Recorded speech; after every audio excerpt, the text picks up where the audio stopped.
Paul Joseph Watson with Infowars.com, and I'm speaking with John Scobie of We Are Change Birmingham, who was one of the participants in a BBC documentary that aired last night in the UK called 7/7 Conspiracy Road Trip, which, as we predicted months ago on this channel, would be a complete hit piece, which is exactly what it was. So we're going to lift the lid on what really went on behind the scenes with this BBC documentary. John, welcome to the show.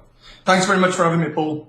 So just describe quickly the premise of the show and the participants who are actually involved with it. Okay, so I was approached by Renegade Productions, which is a production company that creates programmes for the BBC, in about May of this year. And they had informed me that they were trying to get contributors, 4 or 5 contributors for this 7/7 road trip. They punted it to me, or put it across to me, that it would be some type of investigation into the events of that day. They'd already previously done a 9/11 one the year before, which I'd seen, and could tell it wasn't really what I would call a documentary. It was more a reality show, and that's exactly what this show was.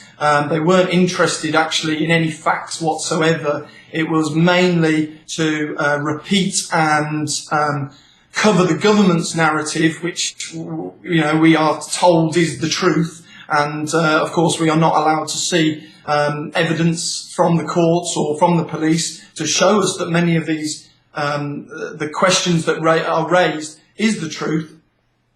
And in fact, I now, sitting here after seeing it aired last night, consider the programme not just to be a piece of propaganda, but actually a piece of indoctrination, just to reinforce the information that the BBC and obviously the government have been putting out with 7/7. And so the people involved, we had you, we had a Muslim girl, we had a guy who basically comes from a UFO field of research, and he thinks aliens control his thoughts. Nothing personal, but that's what he said in an interview with me. I'm sure he's a nice guy.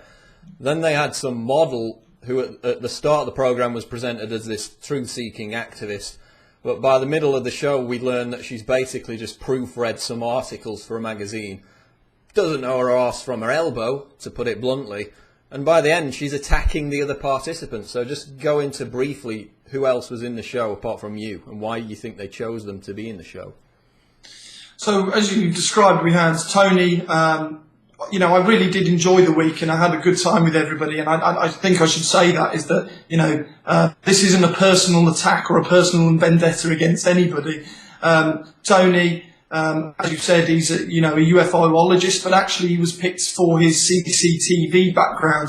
But I found when he was in the show, he was actually very emotional, and I think part of the problem there was that he hadn't, like the other 2 contestants, he hadn't watched the 9/11 show, so was not really aware or prepared for how they were going to question and edit and cut the pieces up.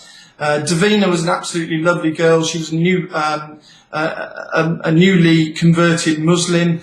She'd converted to Islam after 7/7, so obviously she had a specific view that she didn't actually think that Muslims had done it. But again, it wasn't coming from a very factual position as I tried to come from. It was more just of a point of view of, well, I don't think that Muslims, in inverted commas, are evil people and carry out these types of atrocities. I mean, obviously you will find evil people in all walks of life, in all races, religions, creeds, colours.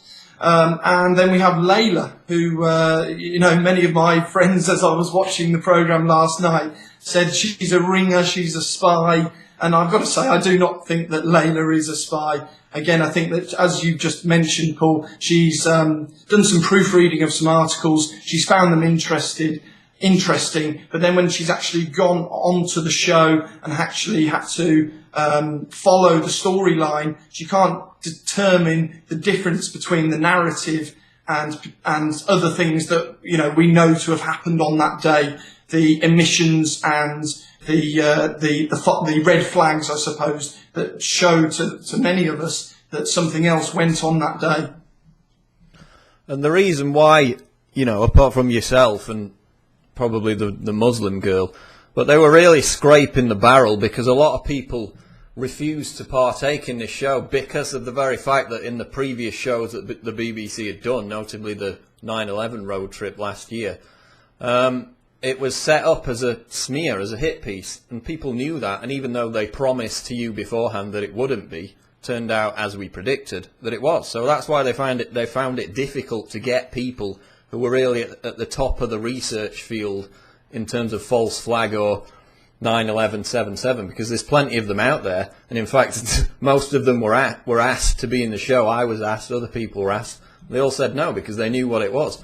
So they ended up with, you know, a couple of people who they basically played off against each other to characterize conspiracy theorists as just either whack jobs or insensitive or ignorant of the facts.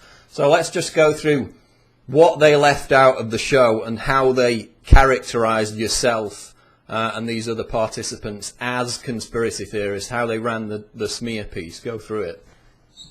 Yeah, so from literally the word go of the programme, Andrew Maxwell, who's an Irish comedian, was narrating, and one of the first things that the camera flips to me, and they've got a little cut-in segment of me saying it's to continue the wars in the Middle East. Just that segment. Now Maxwell then goes on to say that's nonsense, and I don't believe that. I think that's nonsense. He then goes on to say it was an extraordinary journey to change the minds of these individuals. So it wasn't, as they tried to point out, an investigation into the facts. The road trip was to change our mind and to actually look at us as individuals, as a group, as conspiracists or conspiracy theorists, which they kept banding the term around. And as you and I both know, Paul, the term conspiracy theorist is two words added together. It's a conspiracy, which is a few people doing something, evil or coming together to create some type of organisation or doing something wrong. Pretty much, it doesn't have to be. You could conspire to do something positive. And of course, a theory. We all know what a theory is. That is something which people would like to think is real or is potentially not real. So they band these two words together, conspiracy theory and conspiracist, and literally every point in the programme, when they had an opportunity to call us either conspiracy theorist or conspiracist, they did that. So I would say that it wasn't an investigation into the truth. It was an attack, a reality show to attack people who have views which don't agree with the government. And as you know these days, Paul, it's dangerous not to agree with the government. And I think that in terms of the BBC's previous Conspiracy Files programme and the 9/11 road trip last year, as you know, we know they don't focus on the facts, and I should have been more prepared for them to totally edit and cut out all of the facts. I think what we're seeing is, and you're right, the term conspiracy theorist is a pejorative. It's laden with negative connotations just by saying it, so that's why they use it over and over again. But I think they've changed their tactics kind of, because the old BBC conspiracy shows from 5-6 years ago were about the BBC going out and trying to attack the conspiracy theories. Now they're doing it through so-called conspiracy theorists because nobody trusts the BBC to do it directly. So in getting people to recant their ideas, the viewer, sees it and thinks, oh, they really believed in this, now they don't. That must mean it's not true. And that's the process that we saw with the programme. So just go through some of the things that they edited out. They left in a lot of stuff which was kind of nebulous, built a straw man case, blew up a bus at the end and said, look, that proves everything, as if anyone ever argued that you can't blow up a bus. So just tell us about some of the things that you said during the show that were edited out, which you told me obviously were the most powerful things that you said, which were left out. Okay, so on day one, when we were up in Leeds, first of all, I will say that they changed the narration of the show and actually would cut elements, cut 2 minutes from here or 30 seconds from there, put them together, and in the show it made it look like it was all part of the same conversation, which I didn't think was very genuine. I didn't think that there was any need for that. If you're doing a documentary, you're doing a documentary. You don't need to edit it to look like something else. The potential things that I said, we could have made, I was working out earlier, there should have been about 35 hours worth of footage, at least, because we were on the road for 5.5 days, Monday through till Saturday lunchtime, and there must have been at least 5 or 6 hours worth of filming every day. Obviously the show's only an hour long, so a lot of it's going to reach the cutting room floor. They did put a load of us, footage of us eating and footage of us on the bus having a row, which they had previously promised wouldn't go into the programme. So that was quite interesting to see them totally just break that promise straight away. And it obviously showed to me that it was about the reality show aspect to it, as opposed to the investigation into the truth or searching for the truth. What I would say that, were my main points that I was trying to hammer home to every person that we spoke to, including Maxwell. He's not a daft person. He starts off the show by saying, we know that the police, have locked up people, who weren't guilty, IRA, whoever it may be, particularly in the 70s and 80s. So he said, I understand the distrust for the government. What I said, which I thought was important, was around Operation Gladio, which of course was a NATO stay-behind army after the Second World War, which was, we now know it has been declassified through the ex-Italian Prime Minister, etc., that they blew up buses, trains, were involved with blowing up schools and things like that. And so this is historical fact, this is historical record, this is not conspiracy theory, and there is huge amounts of documentation to back this all up. And I said to the researchers, the cameramen, the director, this is really important. The only reason I'm going on the show is because I know you're going to edit it and it's not going to be great, but I just want 1 or 2 of these little bits of substance to please get in there so that the British people can have a choice in terms of the information that they see on this subject. And I thought the amount of times that I talked about Gladio, Al-Qaeda being funded by the CIA, being given $6 billion in 1989 through to 1992, the fact that Al-Qaeda was shipped in or flown in to fight proxy wars in Bosnia in the early 90s. I thought that some of this has got to get in there. And as I was watching it last night, I realised none of this is getting in there, John. I also spoke about Operation Northwards, which I thought was important. I had when they came to me and first asked me to take part, they said, what are your 2 most important, issues that stand out for you, 477? And I spoke to yourself and I spoke to a number of other researchers, and they said, well, what you want to do is pick a subject, pick a point which they cannot disprove you on. So that's what I pretty much did. I took the fact that the CCTV footage after King's Cross, there is none of it. And obviously in the most surveilled city in the world, that's mighty strange. And I also took the issue with Peter Power and his training exercise, Visor Consultants. And then I also tied that all into, there was the Panorama, which was around about 12, 14 months before, Terror on the Tube, which Peter Power took part in. And they forgot to mention that bit, strangely, when I was discussing it with them. I also tried to put forth the understanding that I have about 9/11, which was that Mayor Giuliani was running a drill that day or that weekend, which envisaged World Trade Center 7 being evacuated, Tripod 2. So I spoke about all these facts on numerous occasions with numerous individuals. And it appears that they just all disappeared, and none of these issues were important, according to the director, obviously. And also, I mean, throughout the show, this kind of rhetoric was pushed. Do you really believe they could do this to their own people? And the answer is, yes, they can, and history proves it, because we had MI5 agents providing the bombs within the actual bomb squads of the Real IRA that ran the plot at Omar, which killed 28 people, killed 9 children, and it was the MI5 agent giving them the bomb to carry it out. And then we had, the headlines in the Sunday Herald. The army asked me to make bombs for the IRA, told me I had the Prime Minister's blessing, then tried to kill me. They've done this before. They've infiltrated terrorist groups, given them the bombs, carried out the bombings that killed, dozens of people. So the claim, how can you even consider they do this to their own people? They have done it. They've killed 1 million friggin' Iraqis based on fabricated nonsense. So, yeah, they're going to kill... And thousands of our troops. Yeah, so 52 people in London, what does that mean to them when they've killed 1 million Iraqis? I mean, it's just the mindset that they'd never do this is completely naive, because they had done it. False flags throughout history have started wars that have killed tens of thousands of people.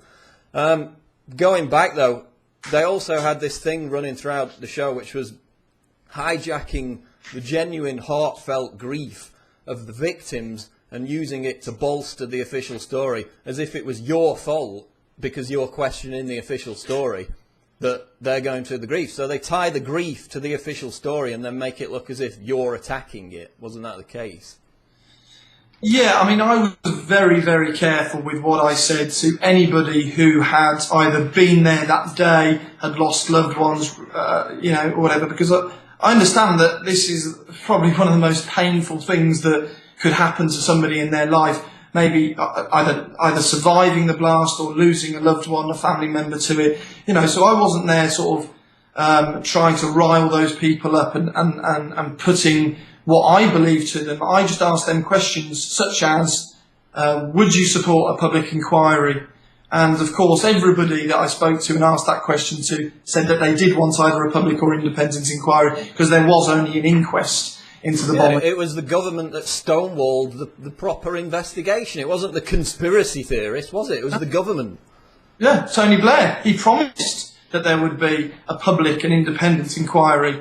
And of course, the Inquiries Act, which came out, which was passed into power only a month before 7/7, exactly a month before, actually, a Canadian Judge Corey, Peter Corey, I believe it was, said that this would make any inquiry totally impossible, because it means that the executive, i.e. the Prime Minister or the head of that department, has all of the power in terms of what information is brought out within that inquiry. So, we're unlikely to see a real inquiry into 7/7, and an inquest is actually supposed to be, a thing that is used when only one person is killed. Now, obviously, we had the 56 people, it was the 52 plus the 4 bombers, and they decided to do an inquest. Well, that would usually mean that there should be a public inquiry. So in terms of what the government did, what they've done to now, the information that we've had released, it's totally not in line with what they should have done and with what other researchers have found out under freedom of information, and just the distortions within the reports itself. They have had various reports into the accounts and reports, they call them. They're not official or independent inquiries, they're accounts or reports. So in other words, somebody's written a story, and that is what the BBC and the media has been telling us for the last 7 years. Other things which I found strange in the story, and in the filming of the programme itself, was the fact that we'd have these discussions, and quite in-depth discussions, and we would actually be onto facts. And then when I watched the programme last night, all of that was edited out. There was none of that. It was literally the first 1 minute discussion, X, Y, and Z, give the expert his time. Obviously, I'm not an expert, so they're immediately, made to look better than the rest of us. And you challenged some of these experts, but they included absolutely none of that. All of them. They didn't show us any of that. I challenged all of them on Gladio. I thought this was a really important piece of information. There was the terrorism lawyer that had been involved with actually trying, although they've never actually been prosecuted, with pretty much finding the 4 men guilty. That wasn't shown in the programme. When I asked him about Gladio, he'd never heard of it. He's been a terrorism lawyer for 15, 20 years. I would have hoped that he would have heard about Gladio at least. I then put this question to a gentleman called Crispin Black, who is a terrorism expert on behalf of the media and the government. And when I pushed him on Gladio, he said, "Oh, yes, I know about that, but it's nothing to do with that." But every other person that I did speak to about Gladio had never heard of it. So obviously they didn't want to show that footage, because that would show me looking like I'm quite informed and quite a smart, articulate, reasonable person. As it was, they just got me saying not outlandish comments, but just sort of one-line statements and comments where obviously they could rebut it afterwards and edit around it. And even though your time was probably the least amongst the four, they spent most of the time on the two, I would say, least informed and most easy to discredit people. So you could see from the very start that's where they were going. Other issues, they couldn't address the surveillance issue where none of the bombers are seen in the actual subways where the bombings took place after a certain time. How could they? Yeah, because all the CCTV footage miraculously failed. That wasn't explained. Other issues, Benjamin Netanyahu, who was in London that very morning, got a warning not to go to his conference, which was taking place in a hotel situated directly above one of the stations that got bombed.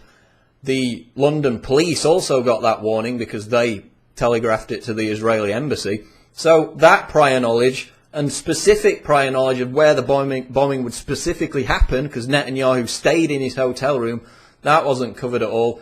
And then we had this, it was mainly strawman, wasn't it? Because we had the bus at the end and it was like, look, we can blow up a bus. That must prove the official story. And not yourself, but a couple of the other participants were like, yeah, that proves it for me, that's fine. Proves what? Proves that you can blow up a bus. I mean, just explain the bus thing and the difference between the actual 7/7 event and this explosives expert that they got to blow up the bus. So this gentleman that we met in a quarry in the south of England was, an expert, and I would say he was about 70 years old. He said he'd been blowing stuff up since the age of 15. He was an expert. He worked with Top Gear and other BBC programmes and I think he was just been on the Kevin McLeod programme as well. And he's a genius. He knows how to make bombs. Now these guys were they were aged between the age of 20 and 30. I'm not saying that you can't find out this information. Of course you can. But they tried to portray the fact that they blew up the bus as you were saying, evidence that these men must have done it. Well, that's just total lunacy. I mean, if you have a hypothesis, you have to prove that hypothesis. There's no correlation between somebody being able to make a homemade explosives out of, I'll give you the ingredients because they said that they weren't going to show us anything to do with the ingredients and all this, but, I don't see what the harm is. He used 80% military grade, I think he described it as, peroxide. We then went to a Boots or a pharmacist to see if we could buy peroxide, and the maximum you can buy peroxide percentage volume-wise is about 7%, and that's still powerful enough to dye your hair blonde. Now, you can buy as much of it as you want, so that's where they argue, well, the photographs of the bomb factory show little heaters under which they were cooking these, they were reducing the liquid off the peroxide, and they were making it more concentrate to put into these bombs. Now, they didn't show much of this guy, but he was a really interesting chap and actually talked to me about Dr. David Kelly's murder and said how he had his own questions about that. And I had my 9/11 Investigate 9/11 hoodie on, and he said, well, I don't know about that, but I wouldn't be surprised at all because I know that the government, particularly the American government, has been involved in so much stuff over the years, etc. He was a well-educated guy. He knew what I was getting at, I think. So first of all, he uses totally different ingredients to what apparently the bombers had bought. He also then said that these backpack bombs, first of all, the backpack bombs that we see on the back of the bombers, they're huge, big bags. They're full, what I call camping bags, sort of 100, 200 litre bags. The bomb that he made was just in a biscuit tin. It was only a very, very small kind of space volume of the material that he used, and you saw the damage that it did. It blew the top off the bus. The other issues surrounding that are that he said you wouldn't want to be in that car for long driving down from Leeds and then getting on the train from Luton because these things could have gone off. Although he used a fuse to set it off, he said that these bombs potentially could have gone off. And then there was the question of why would they leave 2 or 3 other bombs in the car? Surely if you're taking a load of bombs, you're going to take them all to blow them up. Various issues were raised on the back of the bombing, on the back of the bus bombing. And I thought it was very disingenuous what they did. They just turned to me, John, does this prove anything to you? I know I can't prove everything to you. And I just said, look, you proved that a professional... Prove you can blow up a bus, well done. I mean, And then he kind of had a go at me. I noticed he had a go. Oh, we're getting somewhere with John, but he's only sort of saying things that are proven facts. Yes, because that's what's important, Andrew. We don't just jump the gun and say, well, we blow up a bus, therefore it was 4 Muslim men. It's not logical. It would be like somebody being in court for arson, and the evidence that they did it would be them going out and setting fire to a building and saying, look, that's proof you did it. How is it related to it in any way? Yeah, you can blow up a bus. We know that. But just in summary, I mean, they got the people involved. 2 of them at least were basically put in there to be discredited, so that could be used to smear everybody else who's asking questions. They ignored some of the major issues. They built a straw man with some of the others. Any other issues in summary?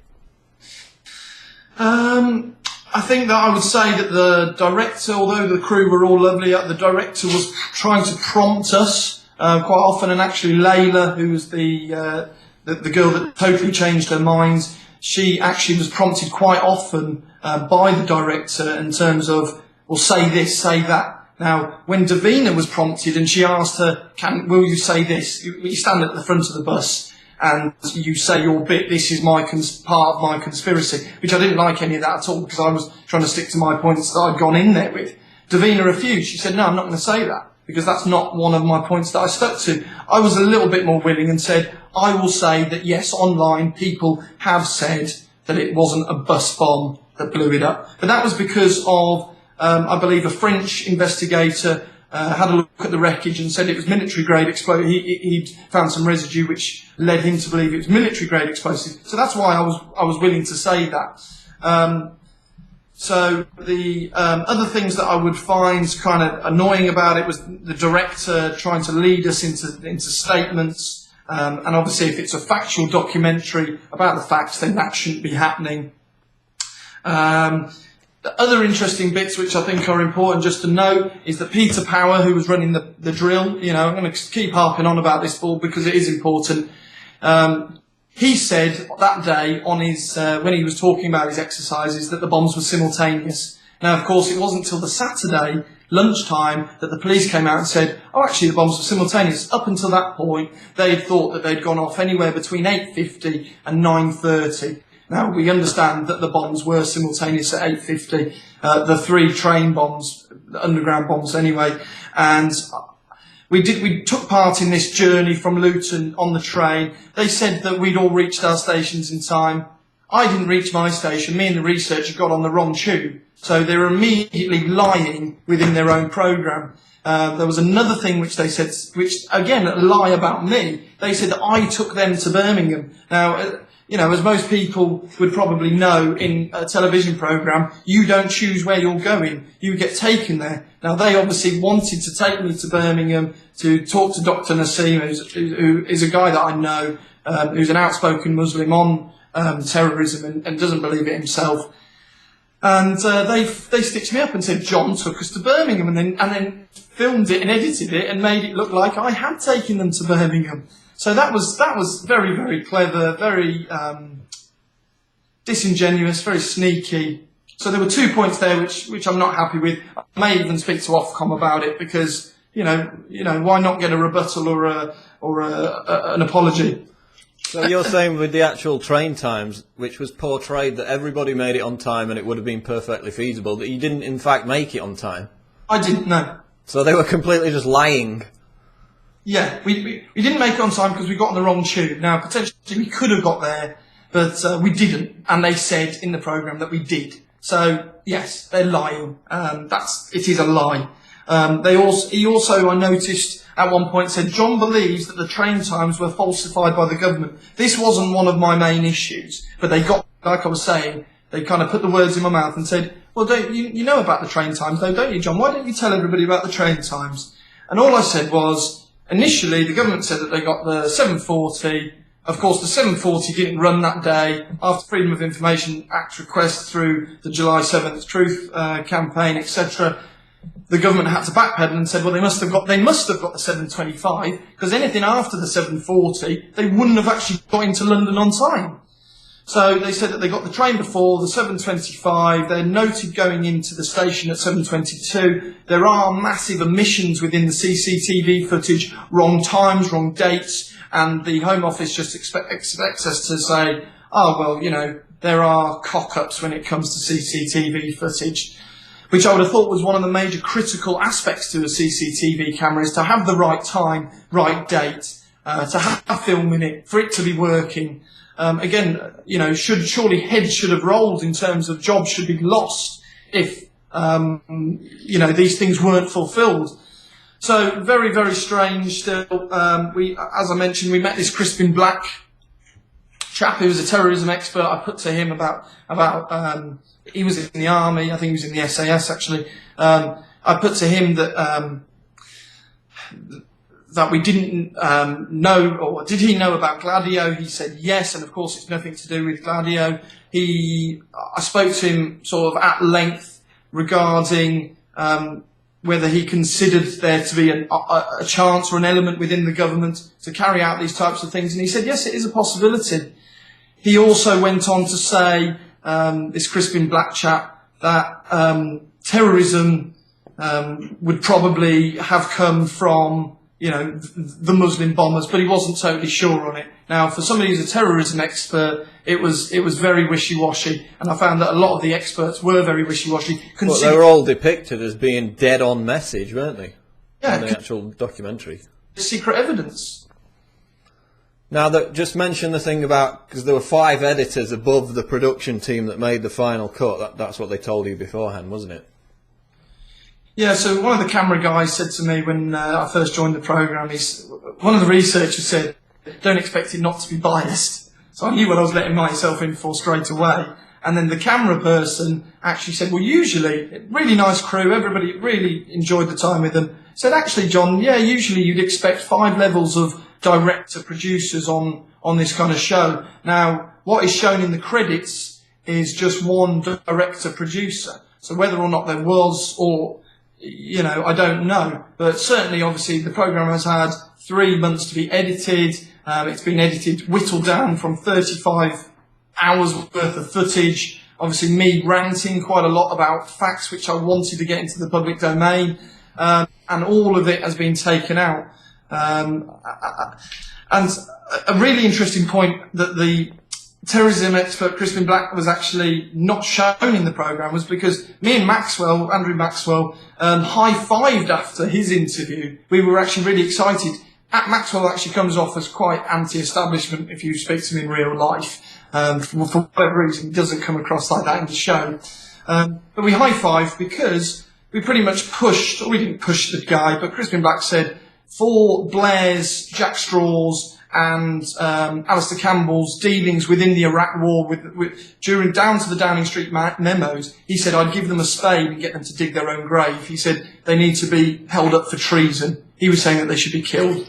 Now, that didn't get in there, and we thought that was the most powerful part of the programme. So, you know, what's going on, Paul? They are literally cutting out all the meat of the programme, anything that came across good, and simplifying it, lying, and then obviously when it gets into the editing suite, totally distorting it and... Turned it into a reality show instead of an investigation. Anything else that I'd have to say probably would be going on the difference between an inquest and an inquiry. Obviously they didn't do an inquiry, and people need to look into that, why there was not a real inquiry, and why did they carry out an inquest as opposed to an inquiry. Because of course under an inquest not all of the facts need to be made relevant or made public. And also, why was Peter Power not questioned by the police? I mean, that's a massive, massive issue. And you know, and to finish off, I was discussing earlier with a friend the fact that Demos, which of course is this think tank that I've heard you discuss so many times before, bought out their power of unreason documents, which pretty much links conspiracy theory to extremism and to terrorism, and says that actually it snowballs conspiracy theorists snowball and become extremists and become terrorists in real terms. And I think that is the point of the programme. It wasn't so much propaganda, it was indoctrination to make the public think and feel like this. Yet, although I saw on Facebook and on Twitter and all the social medias, it didn't really have the response that I don't think they wanted to. Many people were just saying, we don't believe this stuff anymore. And, I thank anybody for their positive comments towards me or all their support.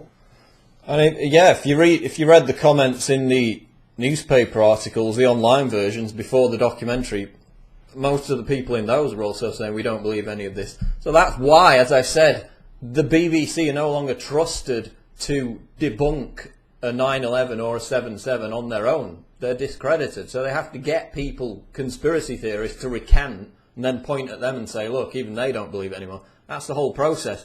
Because their previous 7/7 documentary, there was actually an academic study carried out comparing it to 7/7 Ripple Effect, which is one of the most prominent 7/7, truther documentaries. And that academic study, independent study, found that 7/7 Ripple Effect, the sequence of events in that documentary was more likely to have been the truth compared to the BBC snow job hit piece. So academically, independently, the BBC has been proven to be biased, proven to manipulate, and that's what we saw in this so-called documentary. They've got two more coming out in this series. One's on creationism and the other one is UFOs. So now they're taking 7/7, trying to throw it in with these fringe topics. Totally. And, to be fair to Maxwell, obviously he's just the host. I don't think he really understands probably what he's involved in even. But he just said, oh, look, it's all a load of nonsense. And as I mentioned to you previously, one evening when I had him over a pint of Guinness, I said, look, Andrew, you've got this drill being run this day by Peter Power, these visor consultant people, and they've backtracked about what was going on that day. I said, then you've got loads of drills going on 9/11. And I said, and you've also got drills being run by the ATF on the morning of that incident, on the morning of that bombing. I said, can you not see any, pattern emerging here? And he said, yes, John, I see what you're saying. I need to do some research into this. And of course, by the morning, he didn't want to know again.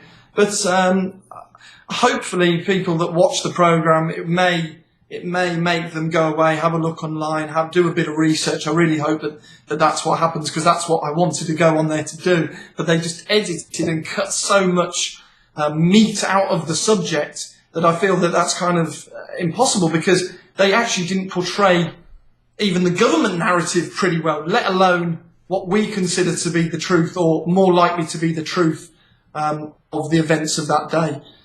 So it's very demoralising. They're very disingenuous. I'm not pointing the finger at anyone individually, although I think the director obviously has a lot to answer for. But whether or not the buck stops with her, as we discussed previously, we do not know. There could be, varying levels of execs that it has to go for before it gets on TV. At the time of the bus bombing, just to caveat with this, at the time that when we blew up the bus, they said, oh, this is going to be really, we were not going to be able to get this on the TV, and they were sort of saying, oh, the BBC, they're going to have a nightmare over this. Yet when we discussed with Crispin Black the fact that Tony Blair should be had up for war crimes, and Alistair Campbell and Jack Straw, when there was no mention of that, we thought that was great. That was going straight in the programme. Although they said that the bus and the bus bombings probably wasn't going to go in there. Now, of course, the bus bombing was going to go in there, because that was the bit of promo, or the bit of interesting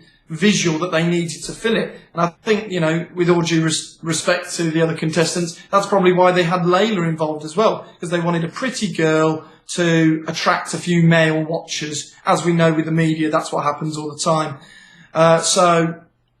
The whole thing, mate, from beginning to end, retrospectively, was a piece of indoctrination into why and how conspiracy theorists and conspiracists are nuts, or don't know what the hell they're talking about, or just to believe the government and these are the facts of the day, and don't worry about these other fringe people, because they've got it a bit wrong. They don't really know what's going on.